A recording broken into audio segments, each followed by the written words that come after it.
Mis hermanos, me alegra saludarlos, allí a todos los que están presentes allí.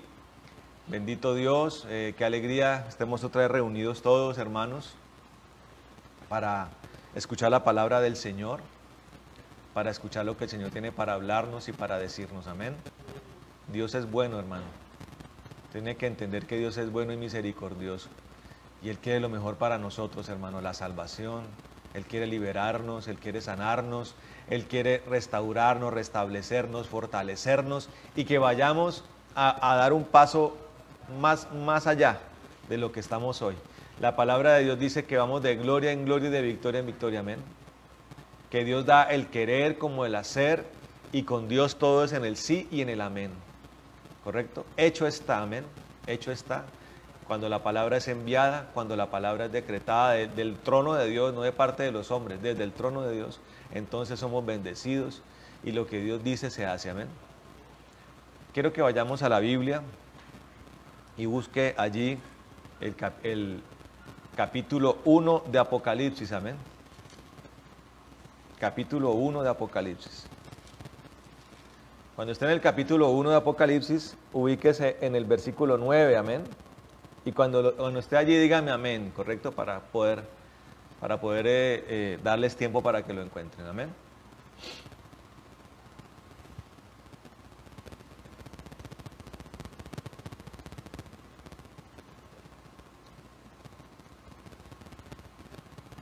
¿Lo tenemos?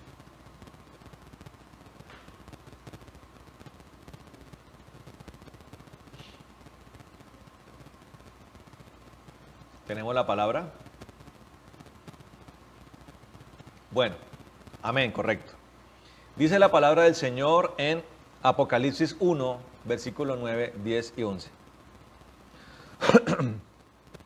Dice, yo Juan, vuestro hermano y copartícipe en la tribulación y en el reino y en la perseverancia en Jesús, estaba en la isla llamada Patmos, por causa de la palabra de Dios y del testimonio de Jesús. Yo estaba en el Espíritu en el día del Señor y oí detrás de mí una gran voz, como de trompeta, que decía, escribe en un libro lo que ves y envíalo a las 7 iglesias, a Éfeso, a Esmirna, a Pérgamo, a Tiatira, a Sardis, a Filadelfia y a la Odisea. Amén. La enseñanza de hoy tiene por nombre Patmos. Dígale que está al lado y usted anótelo allí. Si está anotando, escriba el nombre de la predicación hoy es Patmos. Amén. Y la primera pregunta que nos hacemos respecto a este texto es, ¿qué es Patmos? Porque aquí el apóstol Juan está hablando acerca de un lugar donde él se encuentra. Y él dice que es una isla. Si usted busca en Google Earth o cualquier otro buscador geográfico, va a darse cuenta que Patmos es una isla que queda en el mar Egeo, en los archipiélagos de islas que hay griegos en el mar Egeo. Es una isla pequeña. Tiene más o menos 17 kilómetros de largo por 9 de ancho en su parte más gruesa, más amplia. Más o menos tiene 65, 66, 67 kilómetros cuadrados. Es una isla pequeña que da a la costa del mar Egeo en Grecia. Ese mar es hermoso. Usted lo puede ver por televisión, por fotografías, por videos. Ese mar azulito, hermoso. Las costas griegas son bellas. Pero esa isla particularmente es una isla rocosa, una isla rústica, que no tiene playas. Pareciera que fuera una roca completamente hecha de roca. Y la historia nos enseña que en algún momento el Imperio Romano convirtió esa isla en un lugar en una prisión, en un lugar de exilio, donde prisioneros políticos y enemigos de Roma eran enviados allí. Y un día, ya estando anciano, el apóstol Juan fue llevado allá, a la isla de Patmos. Y en ese lugar el apóstol Juan vivió una experiencia extraordinaria. Pero quiero que meditemos en las circunstancias que llevaron al apóstol Juan a llegar a ese lugar. Para la época en que el apóstol Juan fue llevado a Patmos, el emperador romano que había en ese tiempo se llamaba Diocleciano. Diocleciano fue un emperador romano que puso como política de Estado o política imperial la persecución de los cristianos. Los cristianos eran perseguidos y eran martirizados, hermano, en esa época, en coliseos, masacrados, crucificados. Y ellos tuvieron que esconderse en las casas y muchos tuvieron que esconderse en las catacumbas. Las catacumbas eran los lugares donde se excavaba se sacaba la tierra, se extraía la tierra, una tierra especial que después se convertía como en un cemento. Y eso se sacaba para construir las ciudades y los caminos romanos. Las grandes obras arquitectónicas estaban construidas con la arena de las catacumbas. Lo que quiere decir que el cristianismo era plenamente perseguido y estaba plenamente expuesto. Pero durante ese tiempo, un hombre llamado Juan, el mismo que era hermano de Zebedeo, que tenía a Zebedeo como hermano, a Jacobo como hermano e hijo de Zebedeo, los dos hermanos que eran llamados los hijos del trueno, los mismos que eran pescadores, los mismos que el Señor Jesús llamó y los convirtió en sus apóstoles, después siendo de parte del Señor llamado el discípulo amado, ese mismo Juan, durante todo este trasegar en el imperio romano, en las esferas romanas, se convirtió en un enemigo de Roma, hermano. Un apóstol con enorme poder, un apóstol que predicaba el evangelio por todos los rincones del imperio y lo predicaba con claridad, con un amor excelso por las almas, porque fue algo que caracterizó y hoy caracteriza al apóstol Juan. El amor. Era llamado el apóstol del amor, hermano.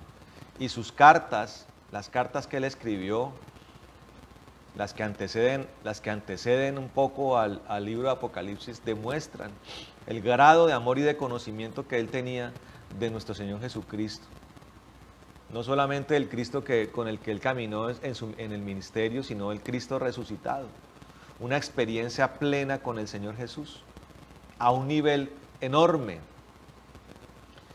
Y ese mismo hombre se convirtió en enemigo público de Roma, y para callarlo, y para opacarlo, y para matar su espíritu, un día fue embarcado hacia Patmos, y allí fue dejado con provisiones, o provisiones escasas.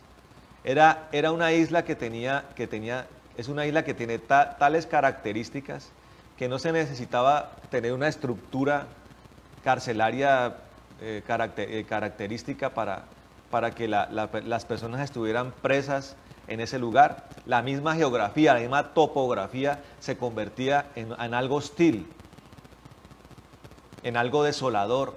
Era una isla que estaba hecha o que tenía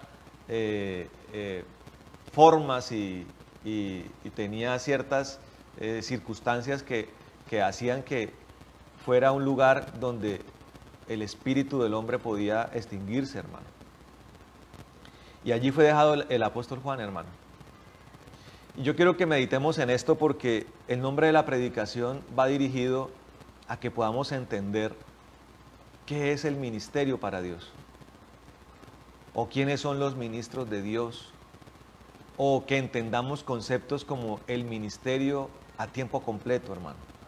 ¿Qué es el ministerio, hermano? ¿Y qué tiene que ver Patmos con esto? La palabra ministro viene, es sinónimo de servidor. Ministro es aquel que sirve. aquel que coloca su vida para servir a otros. Es una persona que constantemente se debe a otros. Eso significa la palabra ministro. Y meditemos en el asunto de Juan, el discípulo amado.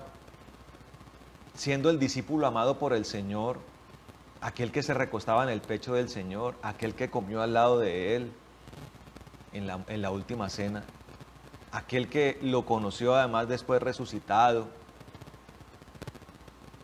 ¿Por qué tenía en su camino un pasaje tan tremendo como estar en la isla de Patmos? Y quiero que usted piense que sea usted el que está siendo llevado allá. ¿Qué tan difícil va a ser? ¿Qué tan soportable va a ser? ¿Qué tan significativo va a ser? ¿Por qué allá?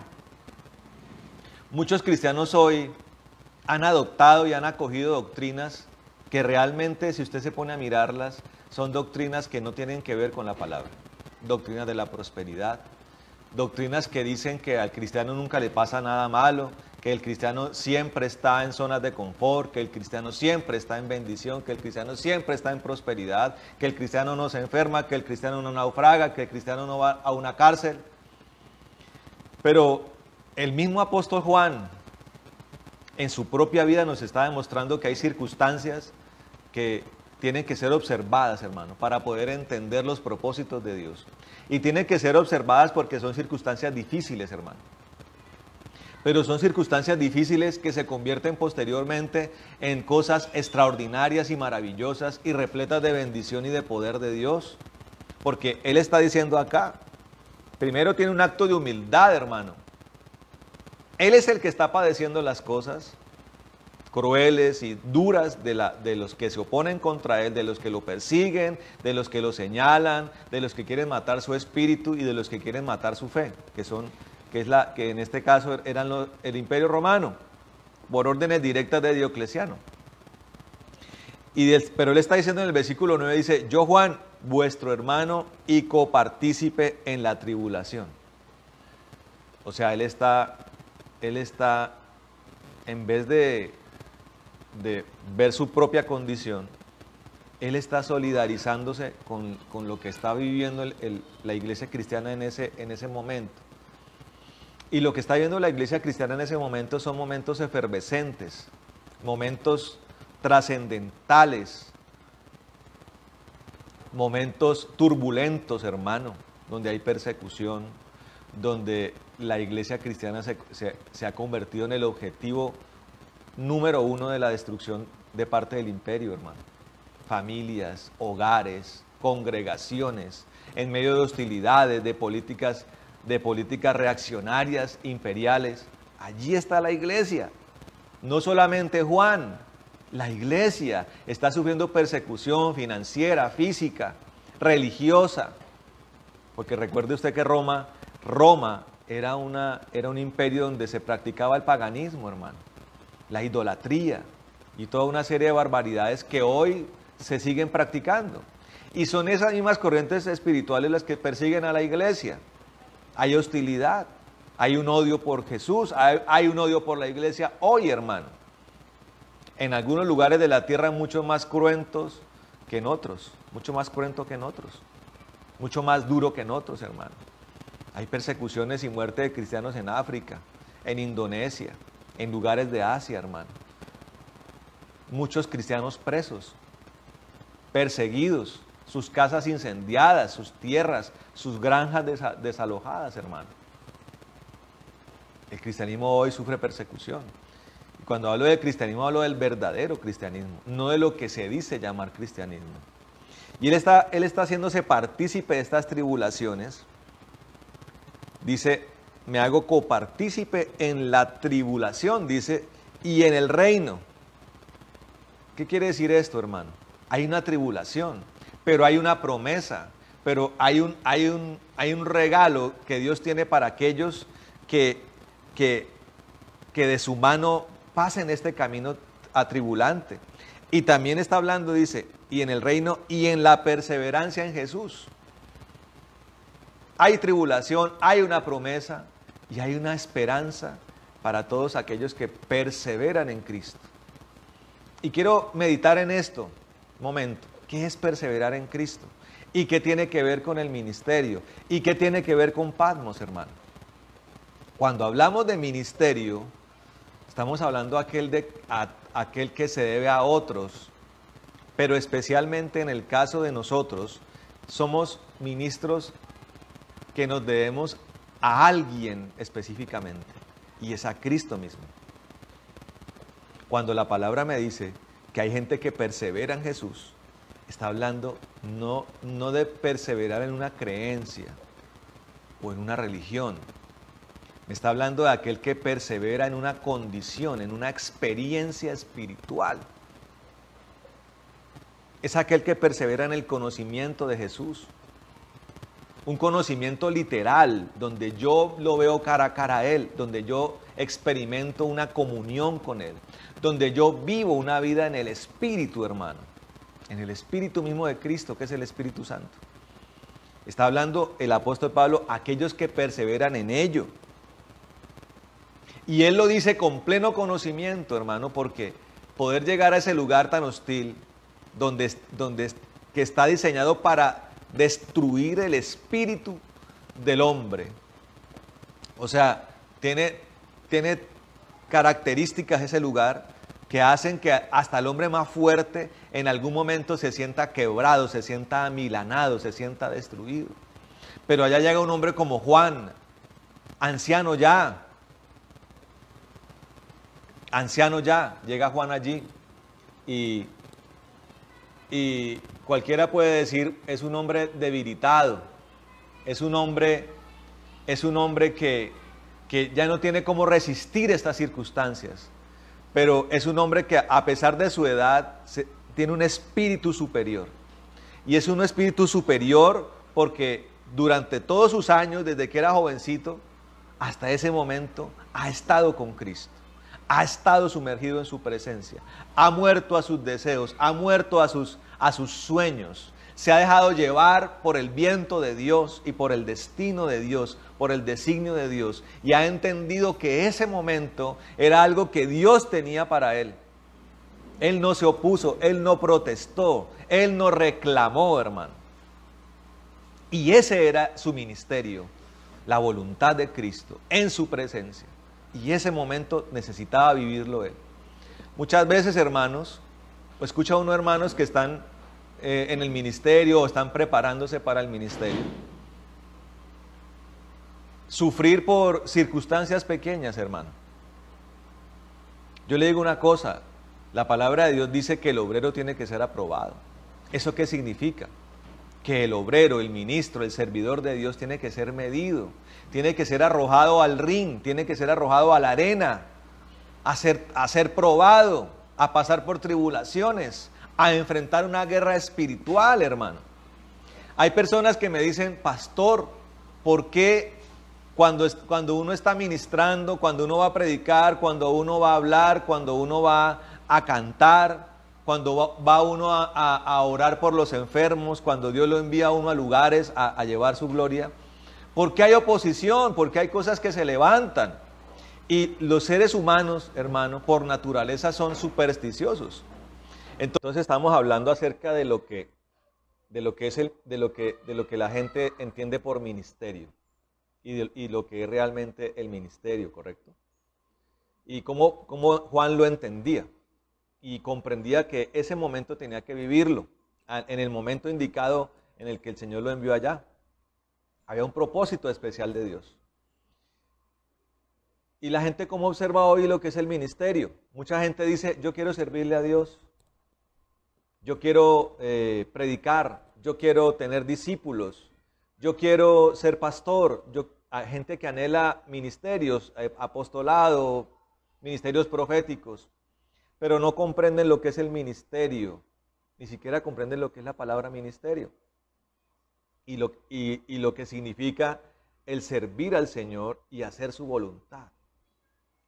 Muchos predicadores de hoy, si vieran a alguien que está pasando lo que está pasando el apóstol Juan, dirían, este hombre está acabado, este hombre está perdido. Algunos dirán, este hombre está bajo maldición. Este hombre seguramente está equivocado. Este hombre está haciendo apología de la destrucción. Este hombre está haciendo apología de las prisiones. Pero fíjese que tanto el apóstol Juan como el apóstol Pablo hablaban acerca de las prisiones, hermano. Y el apóstol Pablo hablaba acerca de la prisión en Cristo. Por eso el apóstol Juan dice, los que perseveran en Cristo, en su voluntad, en su presencia, en los ríos del Espíritu.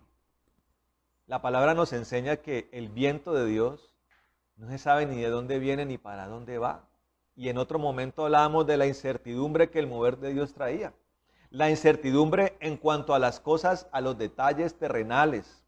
La incertidumbre en cuanto a dónde nos quiere el Señor en cierto momento de nuestras vidas. Pero no una incertidumbre en cuanto al resultado final, a la expectativa de la esperanza en las que nosotros ponemos la mirada. La recompensa en el cual ponemos la mirada, ahí está, y la sabemos, y la conocemos. Sabemos que tenemos que hacer la voluntad del Señor, y tenemos que dirigirnos hacia ella. Juan a la edad en la que llegó a Patmos lo hacía con claridad. Lo hacía con claridad. Y fue gallardo, hidalgo, llegó a Juan a Patmos, entendiendo que allí había un propósito. Se identifica con la tribulación de todo su pueblo, lo que hace un gran líder. Un gran líder no permite que estas circunstancias amilanen el corazón y el espíritu de sus hermanos. Dice, estos son nuestras tribulaciones, estas son nuestras pruebas, pero hay una esperanza, pero hay una promesa que está vigente y que tenemos que perseverar hacia ella estando en la presencia del Señor. ¿Qué quiere decir eso? Que juntamente con Juan, el Señor Jesucristo descendió con él allá de esa barca con Juan a Patmos. Allá descendieron los dos. El Señor nos ha prometido que Él estaría con nosotros hasta el fin del mundo. Lo cual quiere decir que en Patmos estaba Juan y el Señor. Allí estaban. Había algo que hacer ahí.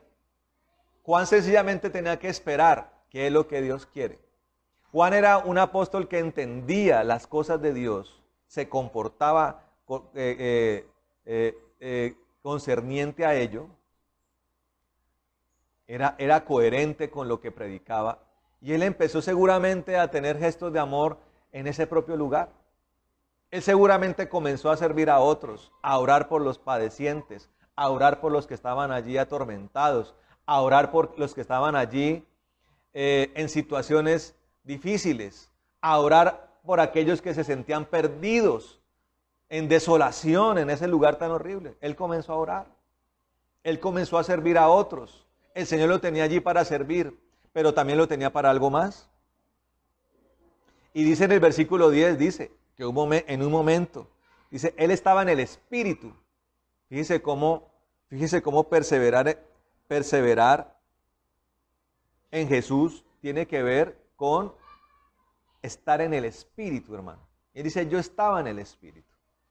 Recuerden que la palabra dice, mis amados hermanos, que ninguna condenación hay para los que están en Cristo Jesús, dice, para los que andan conforme al Espíritu y no conforme a la carne. El que está en el Espíritu es guiado por Dios. El que está en el Espíritu está en tranquilidad con Dios, está en paz, en reposo, está allí, expectante de lo que viene de parte de Dios. Venía a Patmos, situación difícil, no una situación para cualquiera. No es para cualquiera, hermano. Esto no es una situación para un neófito, para un recién convertido, para un recién llamado, para una persona que lleva un par de años en la iglesia. No, Señor. Eso era alguien del corte de Juan, del bagaje, de la madurez, de la ancianidad de Juan. Amén. Y él estaba allá en el Espíritu, dice, en el día del Señor, y oí detrás de mí una gran voz como de trompeta.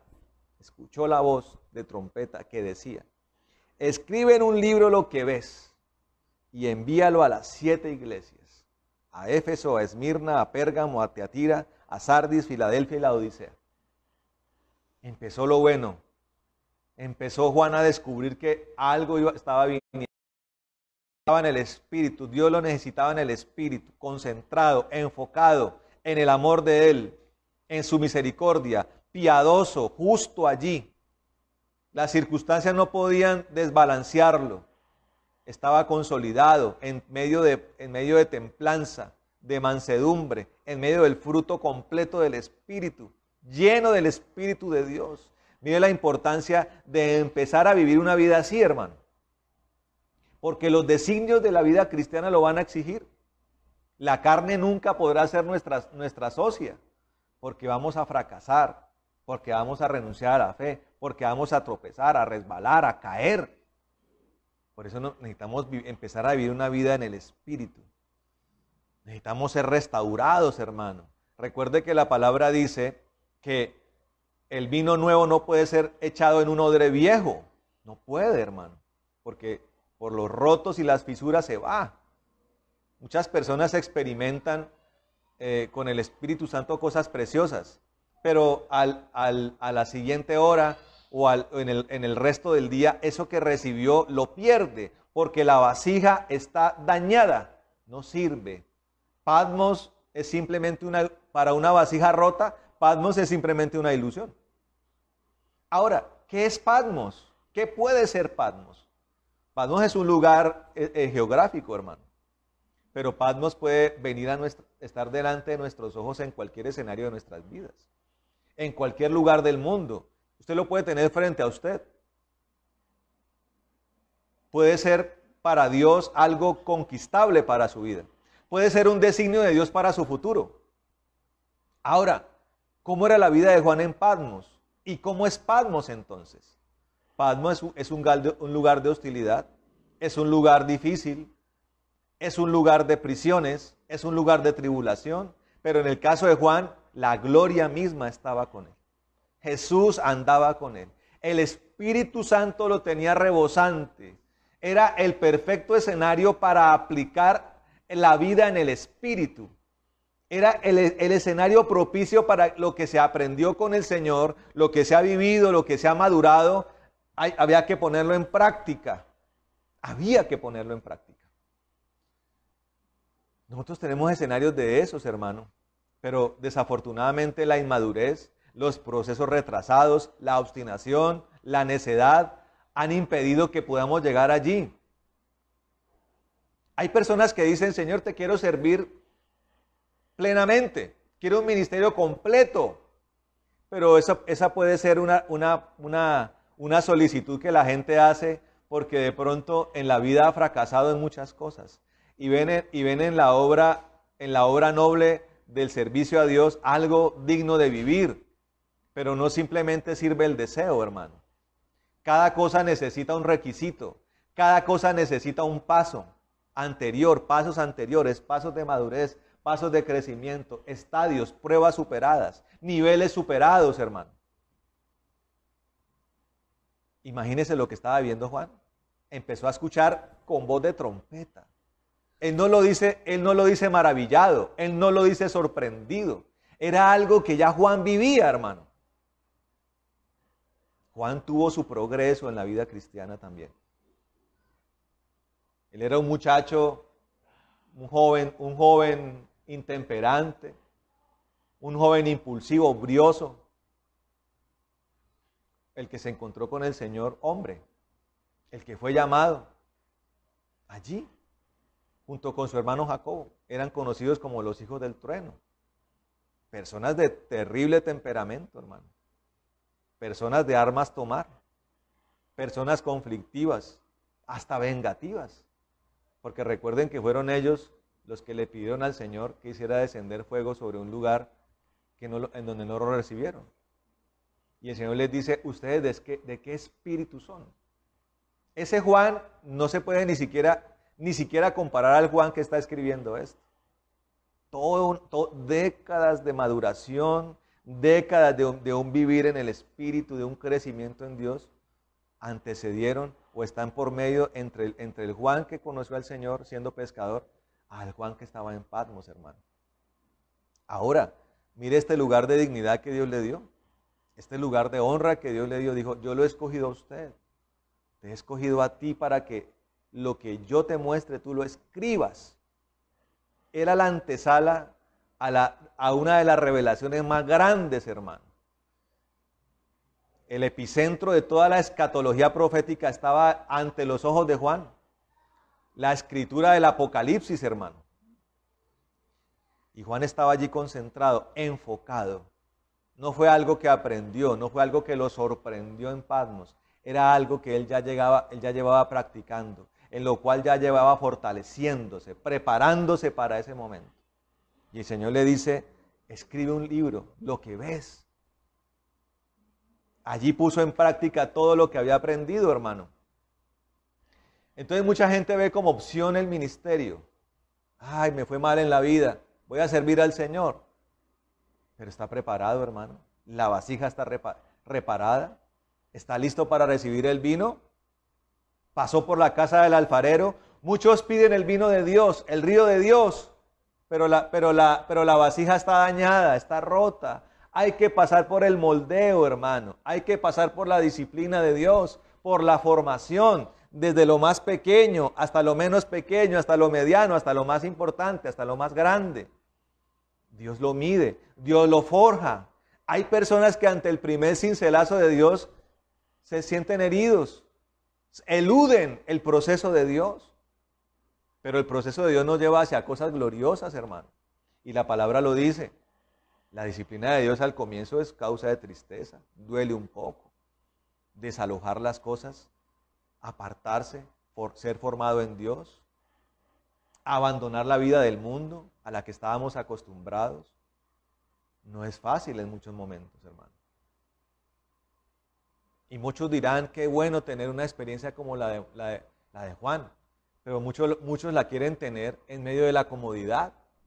Los apóstoles de la prosperidad no se parecen en nada a este Juan, lo criticarían, lo señalarían, lo condenarían y algunos hasta lo maldecirían. Porque Juan, el de Patmos, representa un antagonismo de lo que ellos profesan, un evangelio que no tiene nada que ver con las escrituras, hermano. Un evangelio de ricos, de poderosos terrenalmente. Juan, ¿qué podía tener allá en Patmos? Sus harapitos con los que vestían, las porciones de arroz y la medio comida que podía recibir diariamente. Eso era lo que físicamente tenía, una barba larga, un cabello largo, sucio tal vez, oliendo mal. Él sería toda la antítesis del modelo ministerial de hoy. ¿Qué entiende la gente por un ministerio a tiempo completo? La gente lo entiende como un ministerio activo, de viajes, de itinerarios de vuelo, de visitas continentales, de ministraciones en los altares. Hay ministros que dedican su vida a eso, viajar para allí, viajar para allá, corra allá, ministra allí, en ese altar, ministra en el otro altar, y ellos dicen que eso es ministrar al Señor. ¿En qué se basaba la ministración de Juan, hermano? En ministrarlo a él. Juan era un hombre que para poder llegar a este punto tenía que tener una intimidad con Dios perfecta y profunda. Tiempos y horas de profundidad con Dios, de adoración, sin ningún instrumento, no tenía instrumentos. No tenía una batería, no tenía un piano, no tenía una guitarra, no tenía una cítara, no tenía una arpa. Su voz, tal vez cansada, hermano, de tantos años de predicar sin micrófono, de tantos años de ministrar, ronquera, tal vez dificultad para hablar en algún momento. Cansado estaba ya su cuerpo, pero su espíritu estaba vigoroso, hermano. Su corazón estaba conectado con Dios. Yo no sé usted qué ministro quiere ser, hermano. Si quiere ser el ministro de los altares, el ministro de los grandes templos, el ministro de los trajes costosos, de las corbatas, o quiere anhelar un ministerio como el de Juan, hermano. El discípulo amado. ¿Qué quiere usted, hermano? ¿Qué ve como ministerio? ¿Cuáles son sus aspiraciones? Algunos dicen, de pronto entendiendo lo que viven los apóstoles o los siervos verdaderos de Dios, dicen, uy, no, yo no quiero ser eso porque mire cómo se sufre. Para entender lo que se sufre, como mínimo tiene que preguntarle a Juan, ¿no? ¿Cómo se sentía él en Patmos? Yo le digo, terrenalmente Juan no tenía nada, pero espiritualmente lo tenía todo, hermano. Él tenía lo más importante, y esa era su felicidad. Él era feliz, en Patmos, pero feliz. En Patmos, pero con el Señor. En Patmos, pero viendo el reino delante de sus ojos, hermano. Hay un pasaje también en el Apocalipsis donde el Señor le muestra una puerta a Juan y le dice, ven aquí, sube aquí. Viene un hombre con entrada libre al reino de los cielos, hermano. Ven aquí. La pregunta es, ¿eso es para todos? ¿Eso es en cualquier momento? ¿Eso se logra de la noche a la mañana? Le digo no, hermano, porque Dios prueba su lealtad.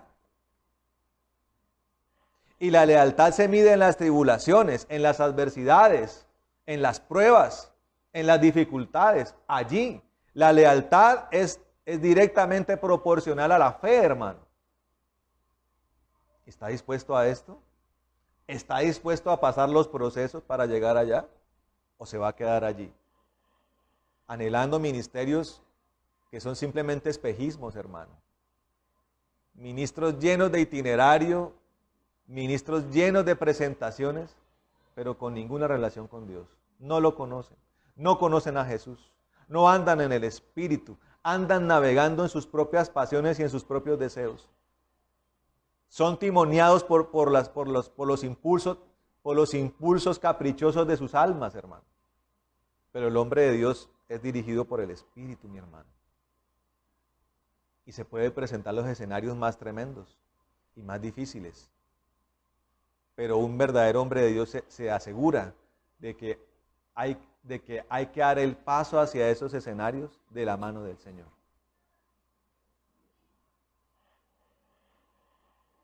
Hay que cerciorarse que la presencia de Dios está conmigo y de que yo voy en el equipaje de nuestro Señor Jesucristo. Hay que cerciorarse de eso, de que Él va conmigo. Antes de subir a esa barca, Juan se cercioró que Él iba con él. Moisés también lo hacía, decía, Señor, voy a donde tú vas. Si la nube se mueve, yo me muevo. Si no se mueve la nube, yo me quedo allí. Eso hace un verdadero hombre de Dios, hermano. ¿Qué es lo que usted anhela? ¿Qué es lo que usted entiende por el ministerio? Y ahora que lo está comprendiendo, ¿cómo llega allá? ¿Cómo llega uno allá? Eso tiene sus requisitos, hermano. Y hay varios momentos que son indispensables para llegar a un Patmos, hermano. El Patmos para Juan no le llegó a los 80, ni a los 70, ni a los 60, ni a los 50, ni a los 40 años. Cada uno de esos momentos, cada una de esas edades requirió de momentos específicos. La vida cristiana requiere de momentos específicos, hermano. Curiosamente, Juan está plasmando en los papiros, en las hojas donde escribió lo que vio, los momentos que hoy estamos experimentando, hermano. Los momentos finales de la tierra, hermano, y del hombre sobre la tierra. Los momentos que anteceden a la venida de nuestro Señor Jesucristo. Venida para la cual debemos estar preparándonos, hermano. Y debemos estar listos. Y no simplemente como un momento en el que el Señor llega a las nubes y nos lleva, sino entendiendo que para cada quien Dios tiene asignado algo. Dice la palabra del Señor en boca del apóstol Pablo, dice, algunos dormirán, o sea, algunos morirán antes de que el Señor venga. Otros quedaremos, dice el apóstol Pablo. Nosotros iremos descubriendo, hermano, si somos de los que vamos a dormir o vamos a estar cuando el Señor venga. Pero tenemos que estar listos para el Señor cada día, hermano. Hoy tenemos que estar preparados. Hoy tenemos que dar el paso consistente, hermano. Y el paso consistente hoy es entender esto. ¿Hacia dónde nos quiere llevar el Señor? ¿Cuáles son nuestros destinos? ¿Y cuáles son las características que rodean nuestra vida conforme a la providencia de Dios? Y si nosotros estamos dirigiéndonos hacia esos pasos y hacia esos escenarios, hermano.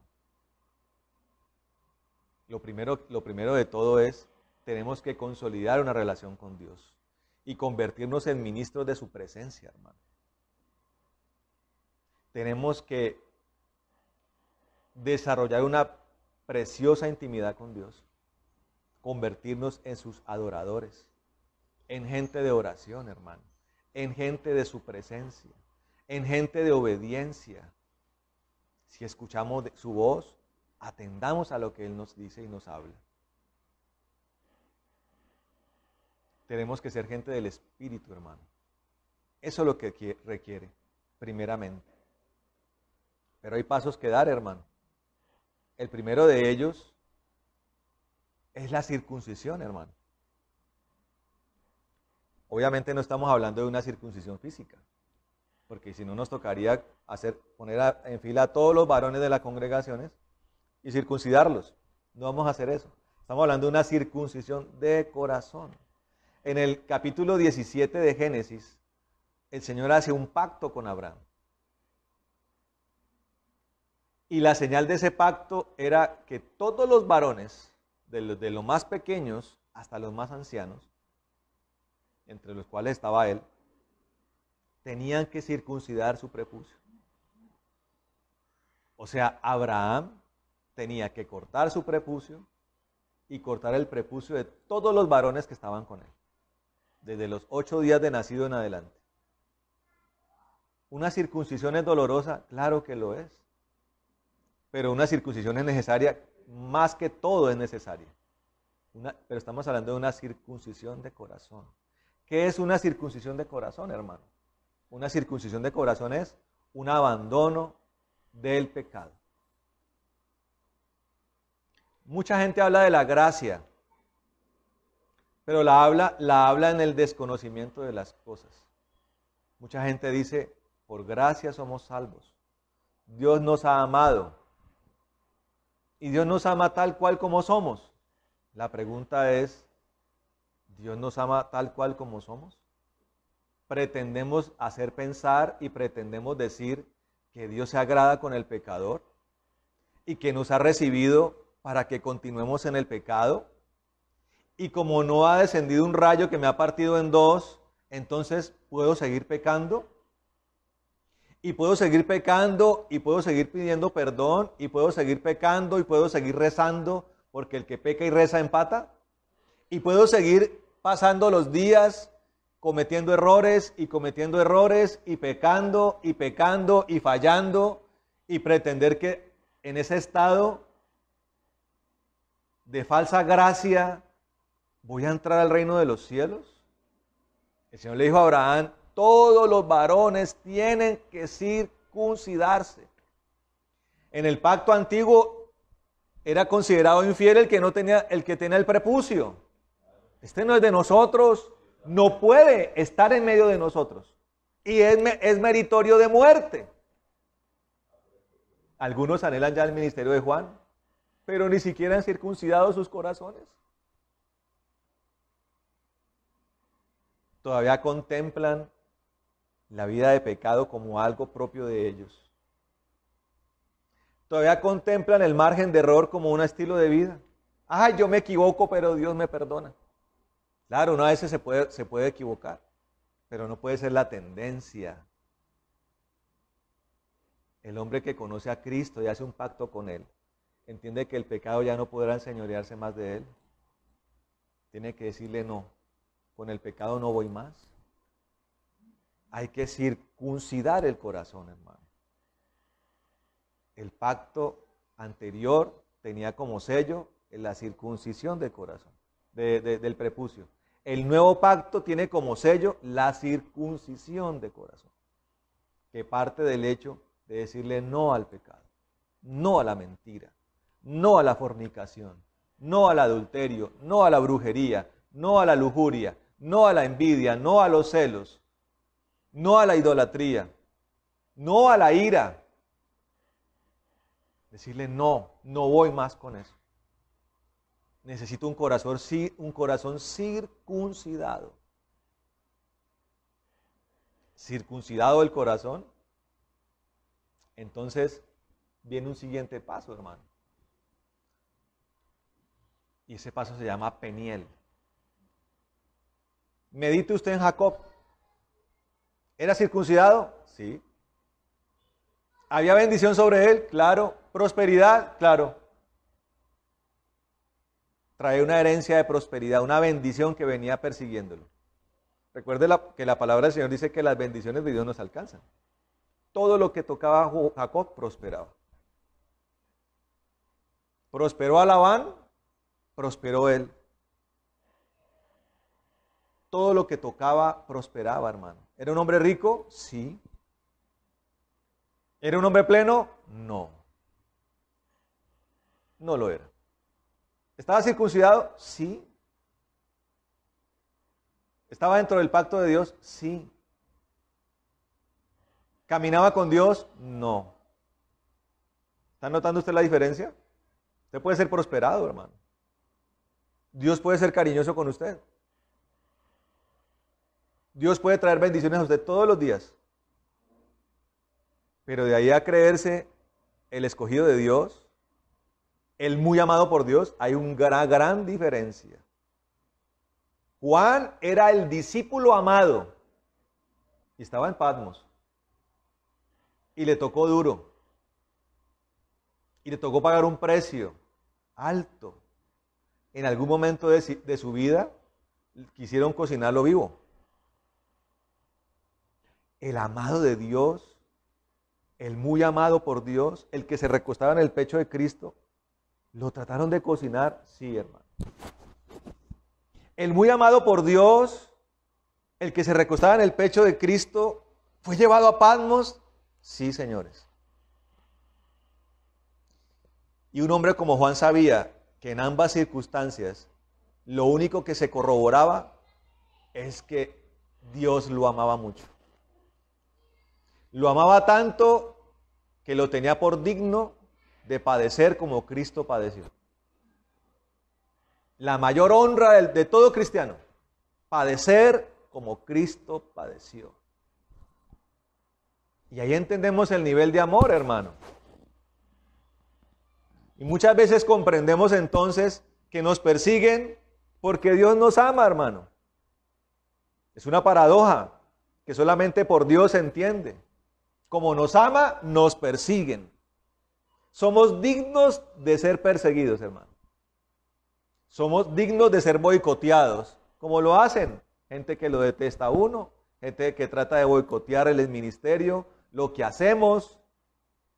Todos los días hay confrontaciones espirituales y el diablo está molesto, hermano. Bravo está. Si estuviéramos haciendo lo incorrecto, hermano, el diablo estaría tranquilo. Fíjese que las cosas que nosotros pensamos y comprendemos de una forma, Dios la mira de otra forma. Yo le hago una pregunta. ¿Qué tan multitudinaria era la congregación de Juan en Patmos? ¿Cuántos miles de internos habían allá? La historia dice que eran unas pocas personas, desterradas, desalojadas en ese lugar, echadas allí para que se hicieran un saco de huesos. Allá, a ese púlpito mandó el Señor al apóstol Juan. Pero hay gente que piensa que las iglesias rebosantes y los templos donde la gente se cae por las ventanas de los llenos que están, son los lugares de bendición. Donde la riqueza material está Dios. Puede estar todo eso. Medite en la riqueza que tenía Faraón y en la riqueza que tenía Moisés. Allá llegó Moisés tartamudo, con el hermano, con Aarón. Los dos ahí llegaron. No sé si llegaron en burro, en caballo, en camello. Dos seres insignificantes delante del rey. El faraón se llamaba el rey, se proclamaba el rey del universo. La riqueza faraónica era incontable, hermano. Pero ¿con quién iba Dios? ¿Con quién estaba Dios? Con Moisés. Ni siquiera con Aarón, con Moisés.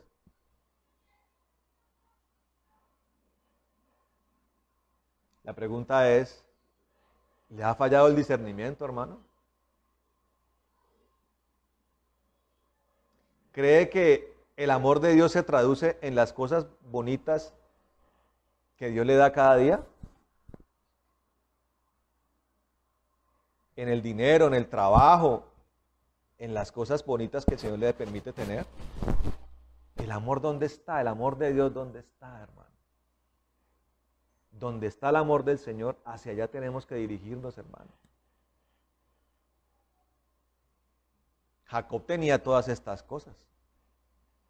Tenía bendición, prosperidad, pero no era pleno.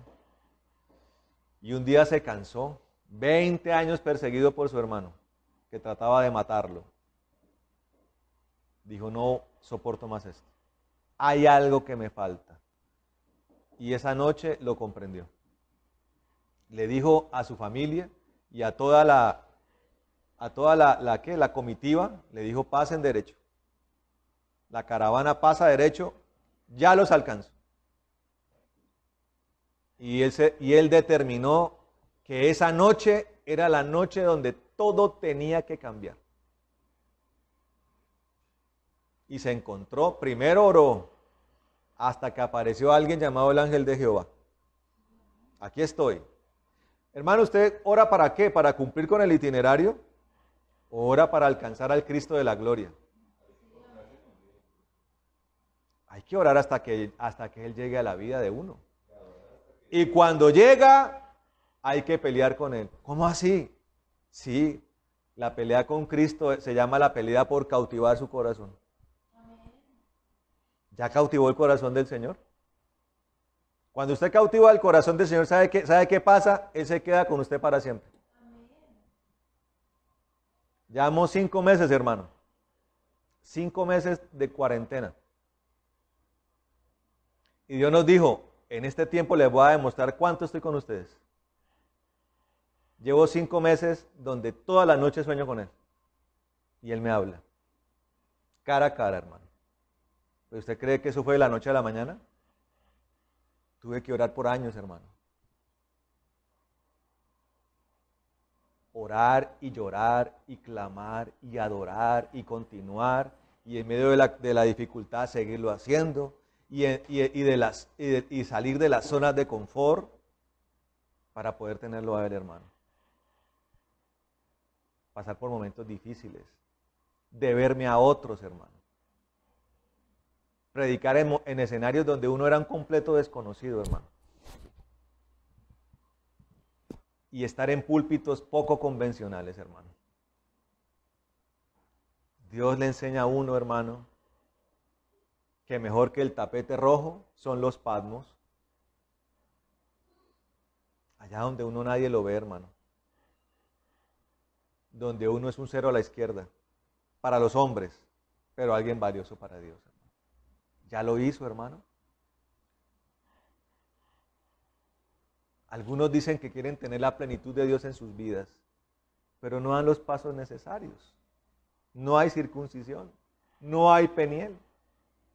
¿Ya cautivó el corazón del Señor Jesús? ¿Ya lo cautivó? ¿Ya lo atrapó? ¿Ya se aferró a Él y Él se ha quedado con usted para siempre? ¿O todavía está lejos de su alcance? Primero, circuncisión. Segundo, peniel.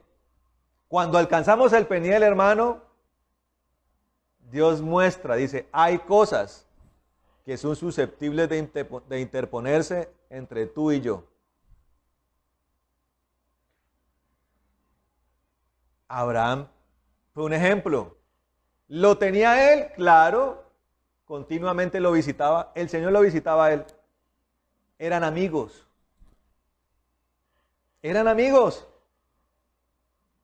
Pero el Señor le dio algo a Abraham que empezó a volverse susceptible de interponerse entre él y Dios. Su hijo Isaac. Claro, imagínese, el hijo que nunca había podido tener y que lo vino a tener en su ancianidad. Era algo que se volvió valioso para Abraham. Pero se volvió tan valioso que empezó a hacer que la vista de Abraham hacia Dios se volviera intermitente. Mi Dios, mi hijo. Mi Dios, mi hijo. Y Dios se encargó de mostrarle, de decirle, no es su hijo, soy yo. Y un día le dijo, tienes que sacrificar a tu hijo.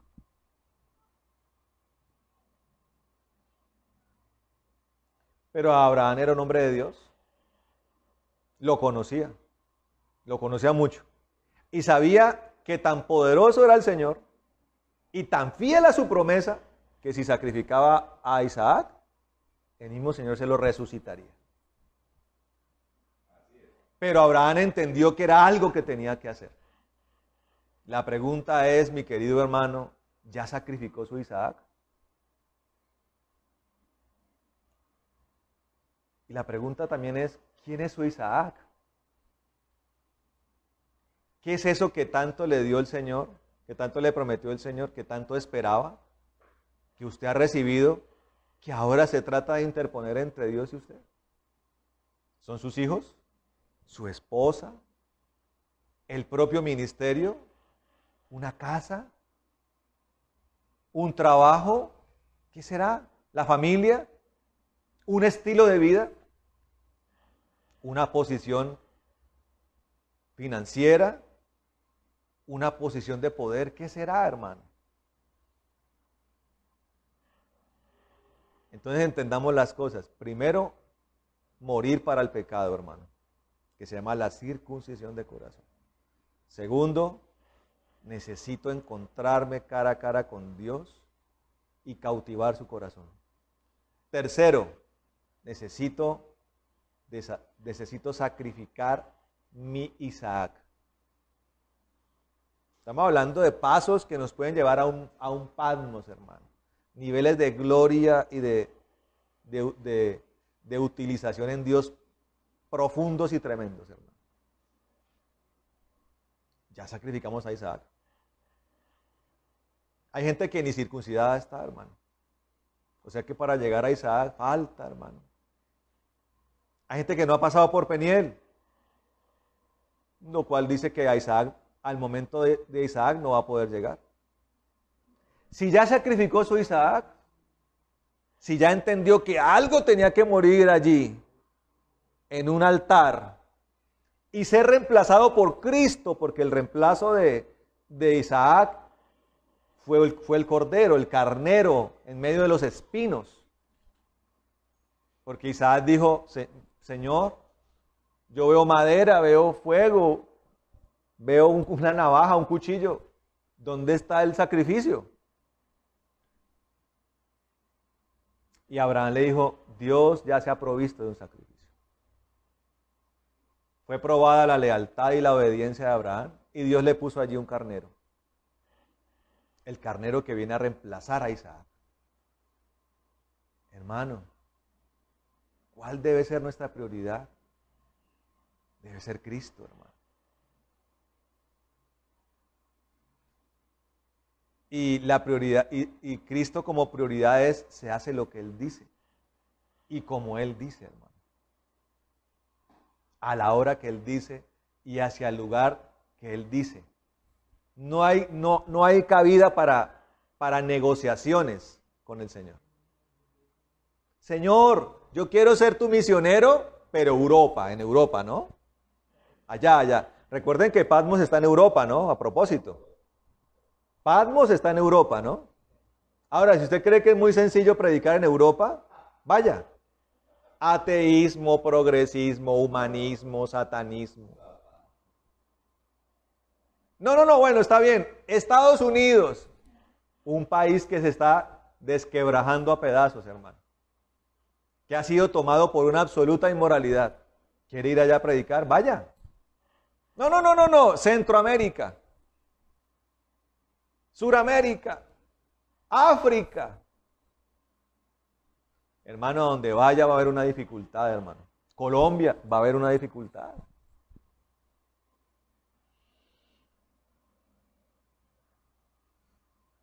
No, yo aquí en mi casa de manera virtual voy a predicar. Estoy orando ya, hermano, para que Dios levante la mano en medio de todo esto. O sea, para que todo este tema del aislamiento pase ya.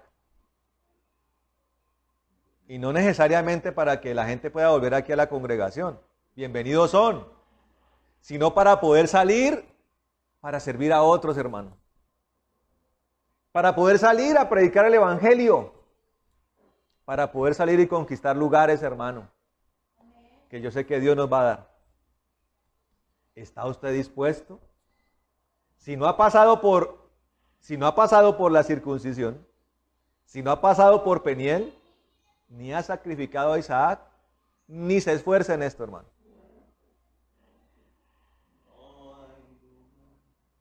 Porque el que no edifica con Cristo, en vano edifica. En vano edifica el que edifica sin el Señor.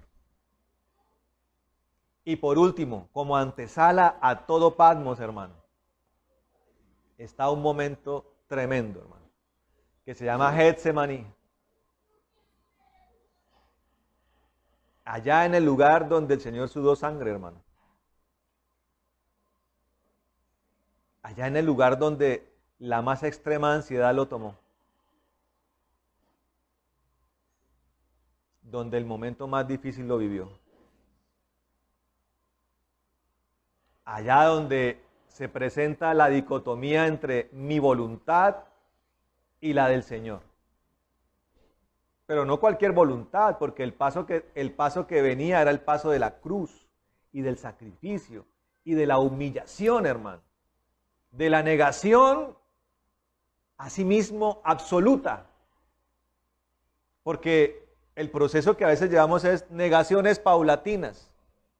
Doy un pasito acá, me niego a esto. Hay ministros que dicen, bueno, voy a tener paralelamente lo secular por si el servir a Dios no, en eso fracaso. Tengo aquí mi negocio, mi tiendita, mi almacén, mi carrera, por si las moscas. ¿Qué fe es esa? ¿Qué ministros son esos, hermano? ¿Qué ministros son esos?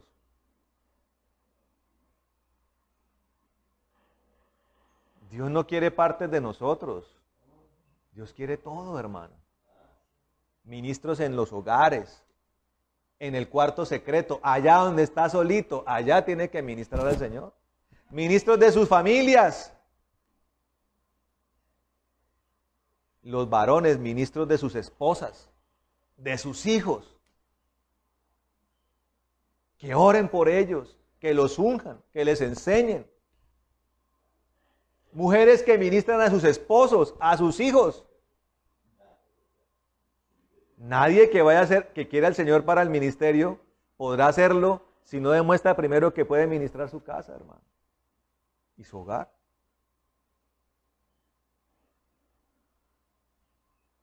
Personas probadas en lo pequeño. Señor, quiero discípulos, te voy a dar uno primero. Uno, sí, uno. Cuídemelo, riéguemelo, protéjamelo, enséñemele. Ore por él, ayune por él, esfuércese por él. Y ya miremos si le voto el segundo.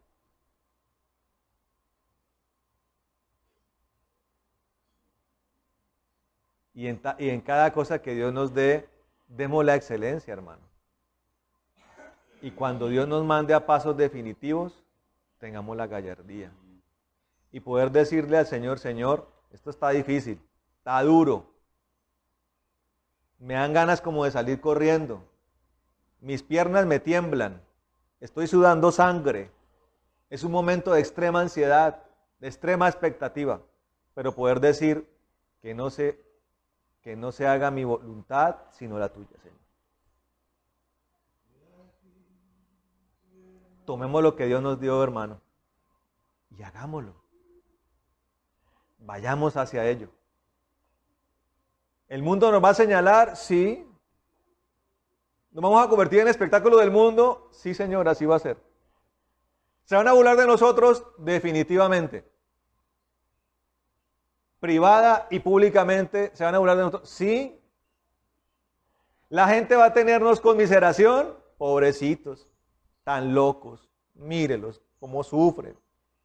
Claro, deben ser puros ignorantes. alienados por esa doctrina y esa mentira.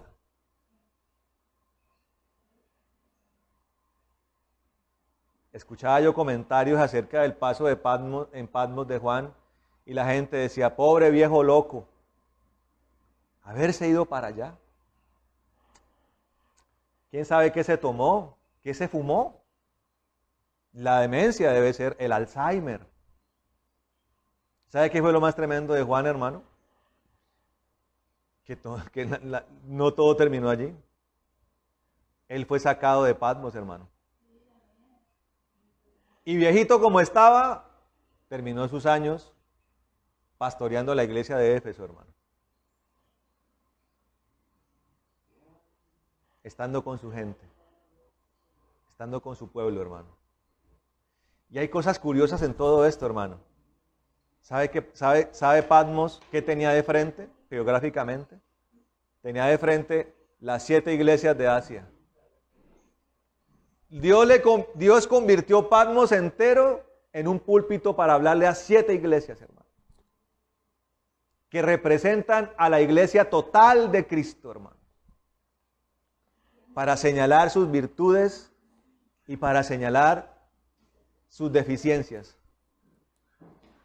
Deficiencias que con amor, para ese tiempo y para hoy, porque el Apocalipsis se escribió para ese tiempo y para hoy, deficiencias que tenemos que tener presentes y que tenemos que corregir, hermano. Y virtudes que fueron escritas para ese tiempo y para hoy. Virtudes que tenemos que fortalecer y en las que tenemos que permanecer, hermano. Porque ese es el amor de Dios. El Señor te dice en lo que estás bien y te dice en lo que estás mal. Lo que estás mal, corrígelo. Lo que está bien, continúalo. ¿Qué hace un buen hijo? Sí, Señor. Voy a corregir lo que está mal. ¿Qué hace un mal hijo? Lo escucho, pero no lo oigo. Eso hace un mal hijo.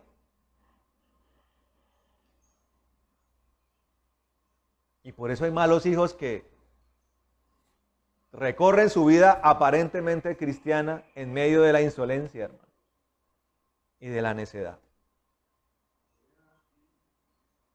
Pero si pasamos por un Getsemaní, decimos, Señor, no se haga un gramo de mi voluntad, que se haga la tuya, la que quieras. Si fuere posible, le dijo el Señor, pasa de mí esta copa. ¿Cuál copa era? Venía la copa de la ira sobre él. Una copa que él merecía, ¿no? Yo le pregunto, hermano, ¿le han pasado cosas que no merece siendo cristiano? ¿Le ha pasado? Por supuesto, hermano. Por supuesto. Pero todas con un propósito celestial, hermano. Dios permite que usted pase por cosas para que otros sean bendecidos, hermano. Para que otros sean salvados. Ese día el Señor pensó en las miles de millones de personas a las que iba a salvar. Y dijo, pero no se haga mi voluntad, sino la tuya. Y se paró y se preparó, hermano, para el encuentro con sus verdugos. El momento pasó, hermano. Se llenó de valor. Los ángeles lo ministraron y se levantó para encontrarse con sus verdugos y para cumplir lo que el Señor le había mandado hacer, lo que el Padre le había mandado hacer. Ahora es nuestro tiempo, hermano.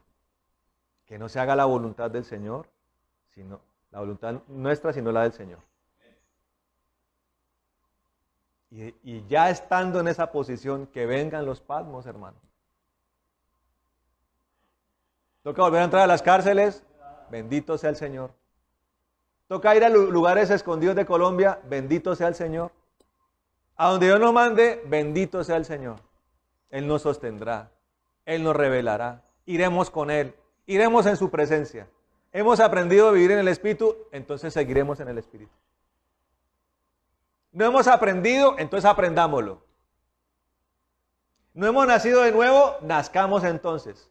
No nos hemos circuncidado, circuncidémonos. No hemos pasado por Peniel, pasemos. No hemos sacrificado a nuestro Isaac, llevémoslo al altar de Dios. No nos hemos negado completamente a nuestra voluntad, hagámoslo entonces. pero vivamos en la gloria de Dios, hermano. Porque serán ellos los que vivan en esto, los que trasciendan para la eternidad, hermano. Los que escriben historias terrenales, esa historia va a quedarse acá. Pero los que escriben historias celestiales, en la eternidad serán reconocidos. Y recuerden lo que la palabra dice, mi hermano amado, que el que persevera hasta el fin, este será salvo. También escrito está, que sé fiel hasta la muerte, y yo te daré la corona de la vida. Amén. Vamos a orar, hermanos.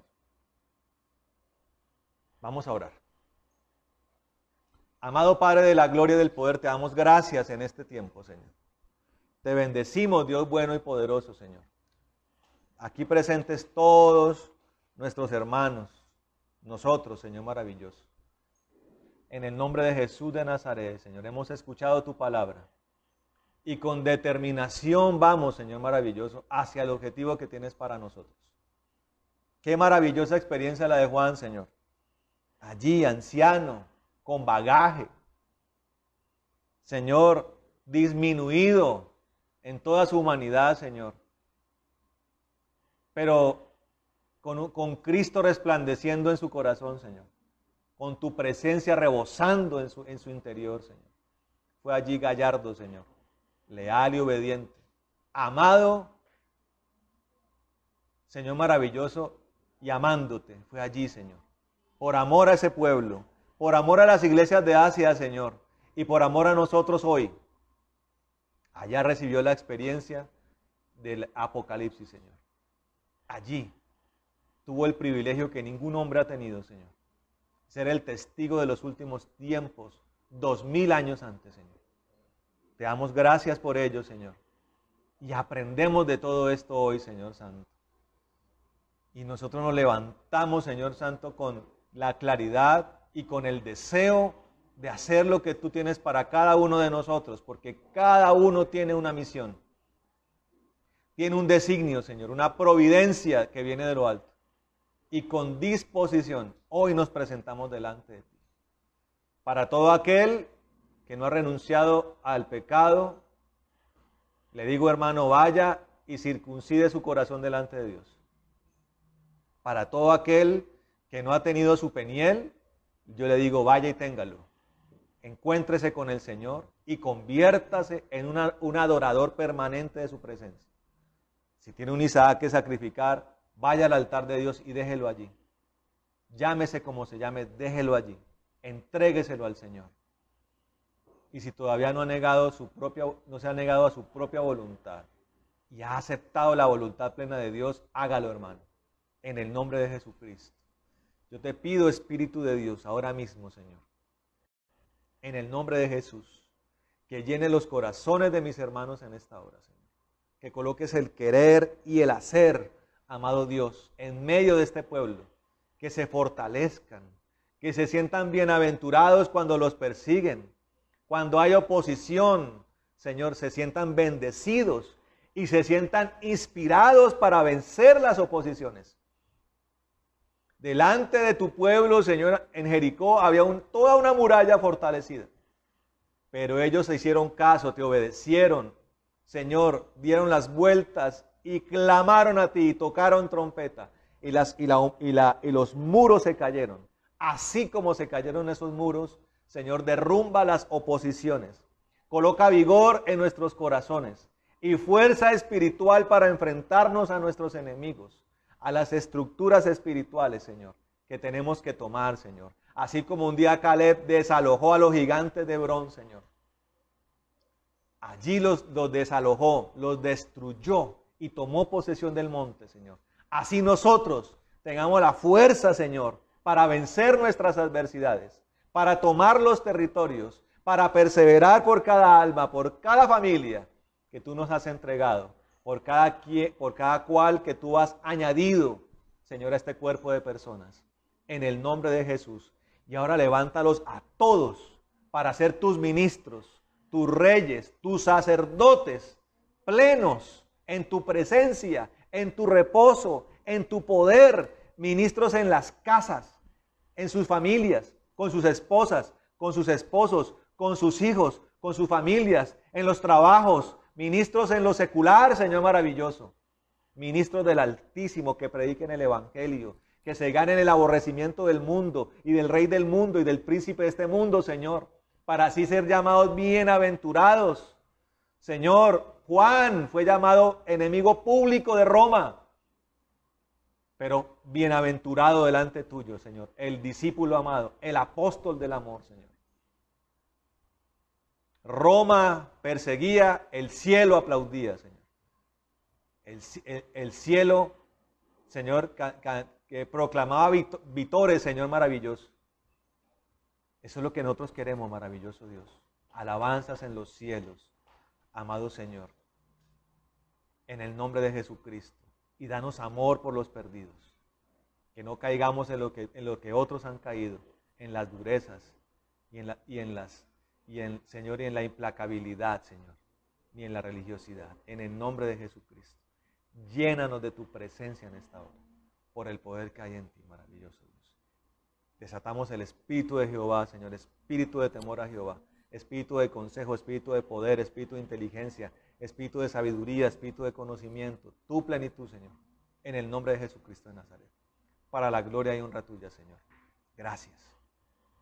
Oramos también, Señor, por todos los hermanos que han sido fieles en sus diezmos y ofrendas, Señor. Pedimos que reprendas el devorador de sus vidas y que abra las ventanas de los cielos para que haya abundancia y sobreabundancia. Bendecimos los graneros, bendecimos los lagares, bendecimos las mesas, las despensas, las cosechas, los ganados, el fruto del conocimiento, el fruto de las manos, que no haya justo desamparado ni hijo de justo que mendigue pan, y que prosperen en todo como sus almas prosperan. En el nombre de Jesucristo. Gracias, Señor. Desata la paz que sobrepasa todo entendimiento. Afírmanos en el gozo de la salvación y acampa alrededor de los que te tememos y defiéndenos, maravilloso Dios. En el nombre de Jesucristo de Nazaret. Gracias, Señor. Gracias. Oramos como lo hizo Aarón, que tú nos bendigas y nos guardes. Haga resplandecer tu rostro sobre nosotros. Ten de nosotros misericordia, Señor. Alces tu rostro sobre nosotros y pon en nosotros paz, Señor. Y como Jabes oramos, que tú nos bendigas, que ensanche nuestro territorio, que tu mano esté con nosotros y nos libre de todo mal para que no nos dañe. En el nombre de Jesús de Nazaret. Atamos toda retaliación y venganza y la echamos al abismo y destruimos toda furia de las tinieblas. En el nombre de Jesucristo de Nazaret. Amén y amén. Amén. Bueno, mis hermanos, les amamos mucho. Dios les bendiga. Seguimos orando, pasando tiempos de oración en lenguas. Si no tiene lenguas, ore, adore al Señor y perseveremos en él. Amén. Nos vemos el martes a las 5:30 para intercesión.